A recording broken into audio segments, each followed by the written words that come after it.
Olá, eu sou o professor Rogério Grassetto e esta é a primeira aula sobre a lei do Sistema Nacional de Unidades de Conservação, que a gente vai chamar aqui de SNUC, a abreviação mais conhecida dessa lei. Nos próximos vídeos nós vamos tratar um pouco sobre algumas formas de buscar informações sobre as categorias do SNUC e principalmente sobre as categorias em si, que é o coração da lei. Então, essa lei do Sistema Nacional de Unidades de Conservação, um primeiro ponto que a gente pode destacar aqui é que ela também abrange, ela engloba as unidades estaduais e municipais de conservação. Então, mesmo que seja um sistema nacional, se você tiver uma unidade estadual e municipal que seja compatível com essas categorias, essas unidades estaduais e municipais vão fazer parte da lei do SNUC. Se a gente volta para a própria lei do SNUC aqui, a gente percebe que um aspecto que eu esqueci de comentar é que no início de toda a lei, aqui nós temos o que se chama de ementa, nesse pedaço da lei, e essa ementa, ela basicamente diz o que vai tratar a lei. Então essa lei, o que ela vai dizer? Regulamenta o artigo 225, que nós já vimos no nosso curso, que é o artigo que trata sobre preservação da natureza, sobre o meio ambiente, e alguns incisos dessa lei, e principalmente o que ela faz aqui, institui o Sistema Nacional de Unidades de Conservação. Como diversas leis na área ambiental, nós temos alguns pontos importantes, que são as definições, objetivos, diretrizes e as categorias, que, como eu disse, é o coração do SNUC. Uma dica que eu sempre dou para quem vai prestar os concursos é se focar bastante nessas categorias. Esses concursos que tem na área ambiental, para o IBAMA, Ministério do Meio Ambiente, Instituto Chico Mendes, às vezes para peritos ambientais, concursos para biólogos de estado ou de prefeitura, costuma cair muito a lei do SNUC. E as questões costumam normalmente estar focadas aqui nas 12 categorias que nós vamos ver em detalhes. Mas um aspecto importante, se a gente volta lá para a lei do SNUC, logo no artigo 2º, está escrito aqui, para os fins previstos nessa lei, entende-se por, então ela vai dar as definições que vão ser aplicadas a tudo mais que a gente for observar dentro da própria lei do SNUC. Então, no artigo 2º, está essa coisa aqui das definições, que essa é a parte mais importante da lei. Então, a primeira definição, propriamente, é de unidade de conservação, já que a lei trata disso. Então, uma unidade de conservação é conhecida como um espaço territorial e seus recursos ambientais. Ou seja, então tem essas duas coisas importantes, que é uma região e os recursos dentro dessa região. Tá? Outro aspecto importante aqui é que essa unidade de conservação legalmente instituída pelo poder público.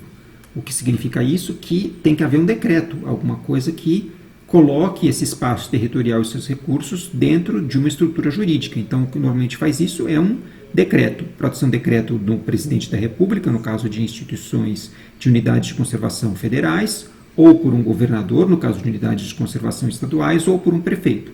Quem institui geralmente é o Poder Executivo. Então, essa unidade de conservação tem objetivos de conservação e limites definidos. Os objetivos de conservação vão ser dados pela categoria que for criada, nós temos 12 categorias que vamos ver nos próximos vídeos, e os limites definidos, trata-se dos limites geográficos, que quando há um decreto de criação de uma unidade de conservação, no próprio decreto você já tem toda a delimitação geográfica, os pontos que fazem o polígono que define essa unidade de conservação. Regime especial de administração quer dizer que ela não está sobre o mesmo regime de qualquer outro espaço territorial do Brasil, mas sim que ela tem um regime especial de administração e que tem garantias de proteção adequadas. Uma outra diferença muito importante, nós temos várias definições nessa lei, nós vamos ficar somente em algumas delas, é a diferença de conservação e preservação. Vocês vão ver aqui que eu coloquei preservação dentro de um subconjunto de conservação. Então, conservação inclui diversos tipos de atividades, incluindo a preservação. Então, se a gente volta lá para a lei, conservação da natureza trata mais de usos sustentáveis, de manejo. Então, a gente fala assim, o manejo do uso humano da natureza, que compreende diversas atividades, como está aqui, preservação, a manutenção dessa natureza, o uso sustentável. Então, dentro da conservação, temos uso sustentável, temos restauração e recuperação ambiental.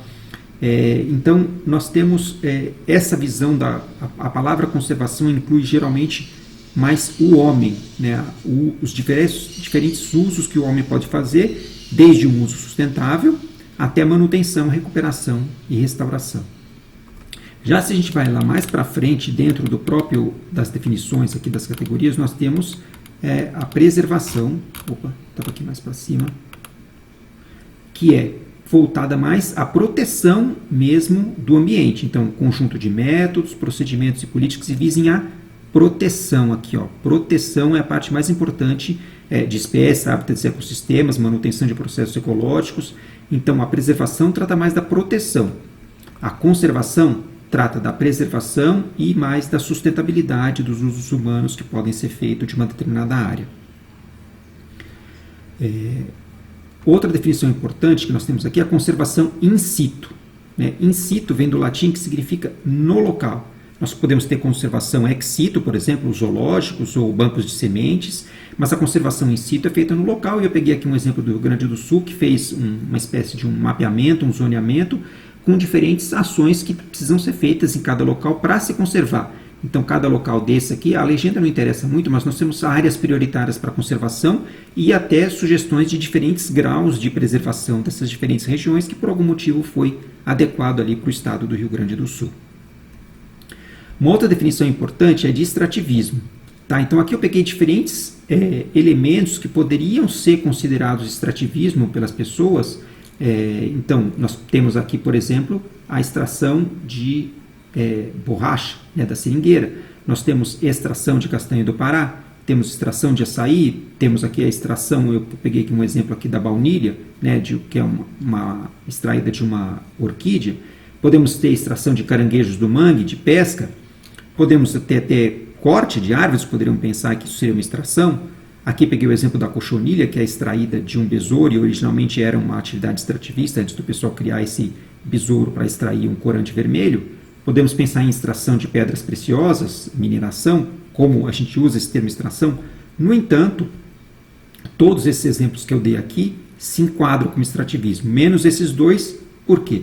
Se nós formos na definição do que está na lei, extrativismo é um sistema de exploração baseado na coleta e extração, até aqui nós estamos ok, de modo sustentável e de recursos naturais renováveis.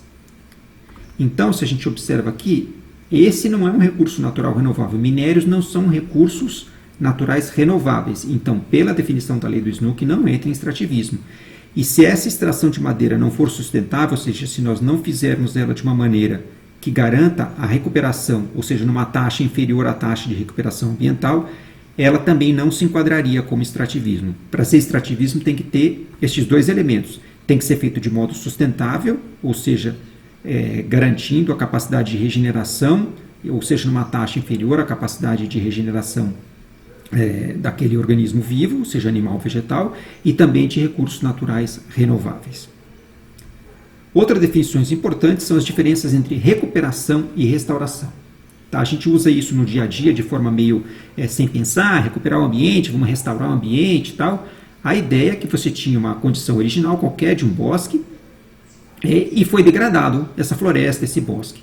Se você restituir esse ecossistema para uma condição que não está degradada, ou seja, degradada aqui estava tudo cortado e tal, estava tudo feio, mas essa condição não degradada, se ela for diferente da condição original, a gente observa aqui que os bosques são diferentes, você recuperou o ambiente. Então, se você tem, por exemplo, uma grande área de mineração, lá e tinha uma floresta, e depois você recupera para um bosque mais simplificado e tal, você recuperou o ambiente. Se você restituir ele a uma condição próxima do original, você faz um processo de colocar diferentes espécies, garantindo uma diversidade de flora, uma diversidade de fauna, com espécies zoocóricas, anemocóricas, trazendo também os outros organismos, espécies pioneiras, espécies de estágios mais avançados. Então ele está próximo da sua condição original, tem diversas técnicas para isso, então você restaurou esse ambiente. São duas definições que estão lá dentro do Snook. Fora do Snook nós temos também o conceito de reabilitação, às vezes quando você pega uma área degradada e dá um outro uso não degradado para ela, mas nem de longe se aproxima da condição original. Por exemplo, você faz uma urbanização, uma praça para o uso das pessoas, você reabilita, mas isso está ainda fora da abrangência do Snook, essa definição não está lá. Uma outra definição muito importante que as pessoas esquecem é essa de zona de amortecimento. que está aqui no finalzinho, né? É o entorno de uma unidade de conservação, ou seja, está fora da unidade de conservação. Então, eu peguei aqui um exemplo, onde nós tínhamos uma unidade de conservação, que é lá no Rio Grande do Sul, e essa unidade de conservação é o que está aqui em branco. Tá? Então, o que não está em branco é o que está fora da unidade de conservação. Aí você poderia pensar, bom, se está fora da unidade de conservação, não tem o que dar palpite nem nada, são as atividades normais que acontecem de agricultura, pecuária, silvicultura, até atividades mineradoras, não interessa. Errado. Tá? O Snook, ele pensa, ele entendeu que o que acontece numa unidade de conservação é afetado por aquilo que acontece fora da unidade de conservação. Então, para esta zona de amortecimento, para essa região fora da unidade de conservação, mas que está no entorno, são definidas normas e restrições específicas são aplicadas. Então, você não pode fazer qualquer coisa para minimizar, como está escrito aqui, os impactos negativos sobre essa unidade.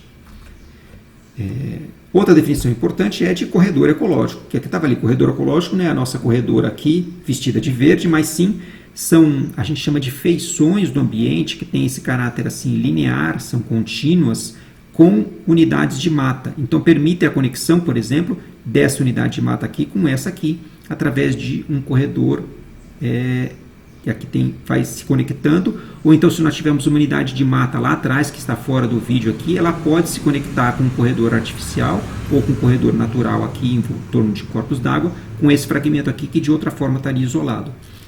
A mesma coisa se nós não tivéssemos aqui nessa figura de baixo, esses corredores naturais aqui, próximo dos corpos d'água, esse grande fragmento estaria desconectado desse corpo d'água principal ou até desse outro fragmento aqui distante, por exemplo, ou de outros fragmentos. Se não tivéssemos isso, tivéssemos cortado toda a mata ciliar, esse fragmento aqui estaria completamente isolado. Então, os corredores podem ser mantidos uma feição bem linear, porque a gente cortou todo o resto e manteve isso normalmente no limite de propriedades, ou podem ser corredores naturais, que são as matas ciliares. Tá? Então, corredores ecológicos, eles ligam unidades de conservação, facilitando o fluxo de indivíduos e o fluxo genético. Antes de passar para as categorias, eu queria dizer que nós, dentro do próprio Snook, nós temos diversas outras definições que a gente não precisa passar por elas, porque algumas são muito óbvias e outras são muito específicas. Então, diversidade biológica já é um conceito bem conhecido de vocês. Eu queria destacar aqui recurso ambiental. Se vocês voltarem lá no nosso vídeo do Snook, vão ver que essa definição do recurso ambiental é exatamente a mesma que está lá na lei do Snook, inclusive com os mesmos erros, né? Omitindo, por exemplo, a fauna, além da fauna e da flora, eles omitem os elementos da biota, que são os elementos dos fungos, as bactérias e os outros elementos da biosfera que não estão incluídos aqui dentro dessa definição. Tá? Tem uso indireto, uso direto, manejo, tem algumas definições que são bem óbvias e intuitivas, de uso sustentável, tem definições que são usadas dentro do próprio, das definições, então definições que são usadas aqui dentro também, por exemplo, de uso sustentável, fala aqui utilização sustentável aqui em cima, então a gente precisa entender essa definição para entender a definição de conservação da natureza, mas como eu disse, são definições mais óbvias, eu peguei aquelas que são menos óbvias, menos intuitivas. Tá? Eu ia sugerir para vocês também darem uma olhadinha no que é o plano de manejo. Bom, pessoal, por hoje é só nesse vídeo. Nos próximos nós vamos tratar das categorias de unidade de conservação e também de algumas ferramentas úteis de internet para vocês poderem entender um pouquinho mais e brincar e conhecer as unidades de conservação.